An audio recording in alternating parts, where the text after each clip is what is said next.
2012-2014 পরে আবারও 2024-এ শ্রেয়াস আইয়ারের নেতৃত্বে আইপিএল জয়ের হ্যাটট্রিক করল কলকাতা নাইট রাইডার্স। সানরাইজার্স হায়দ্রাবাদকে 8 উইকেটে এবং 57 বল বাকি থাকতে হারিয়ে 2024-এর শিরোপা জিতে নিল কলকাতা নাইট রাইডার্স।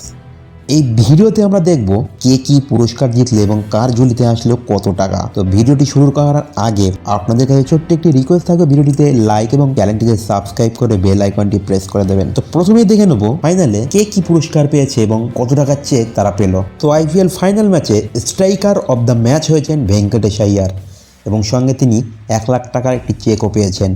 এরপরে সুপার সিক্সার ইন দ্য ম্যাচের পুরস্কারও পেয়েছেন ভেঙ্কটেশ আইয়ার, এবারেও তিনি 1 লাখ টাকার চেক পেয়েছেন। মোস্ট ফোর ইন দ্য ম্যাচের পুরস্কার জিতে নিয়েছেন রহমানুল্লাহ গুরবাজ, তিনিও 1 লাখ টাকার একটি চেক পেয়েছেন। গ্রিন ডট বলের পুরস্কার পেয়েছেন হর্ষিত রানা, তিনিও 1 লক্ষ টাকার একটি চেক পেয়েছেন। এবং প্লেয়ার অব দ্য ম্যাচের পুরস্কার জিতে নিয়েছেন মিচেল স্টার্ক, তিনি 5 লক্ষ টাকার একটি চেক পেয়েছেন। এবারে দেখে নেব emerging player of the season কে হয়েছে।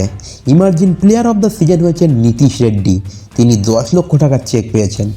স্ট্রাইকার অব দ্য সিজনের পুরস্কার জিতে নিয়েছেন দিল্লি ক্যাপিটালসের জ্যাক ফ্রেজার মেকগ্রাথ, তিনি 10 লক্ষ টাকার পুরস্কার পেয়েছেন। ফ্যান্টাসি প্লেয়ার অব দ্য সিজনের পুরস্কার জিতে নিয়েছেন সুনীল নারাইন এবং সঙ্গে 10 লক্ষ টাকার তিনিও একটি চেক পেয়েছেন।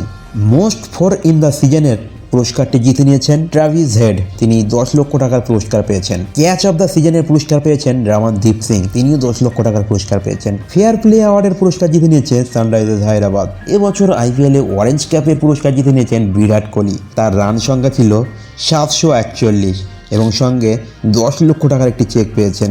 এবং পার্পেল ক্যাপের পুরস্কার জিতে নিয়েছেন হর্ষাল প্যাটেল, তিনি মোট 24টি উইকেট নিয়েছেন এই সিজনে এবং 10 লক্ষ টাকার পুরস্কার তিনিও জিতে নিয়েছেন। আইপিএল 2024-এ মোস্ট ভ্যালুয়েবল প্লেয়ার হয়েছেন সুনীল নারাইন, তিনি 10 লক্ষ টাকার পুরস্কার পেয়েছেন। পিচ এবং গ্রাউন্ডসের অ্যাওয়ার্ড পেয়েছেন হায়দ্রাবাদ, তারা 50 লক্ষ টাকার পুরস্কার পেয়েছে। এবছর রানার আপ হয়েছেন আমরা সবাই জানি সানরাইজার্স হায়দ্রাবাদ, তারা মোট 12.5 কোটি টাকার পুরস্কার জিতে নিয়েছে। এবং এবছর উইনার অর্থাৎ কলকাতা নাইট রাইডার্স, তারা 20 কোটি টাকার পুরস্কার জিতে নিয়েছে। তো এটাই ছিল আইপিএল 2024-এর সকল পুরস্কার।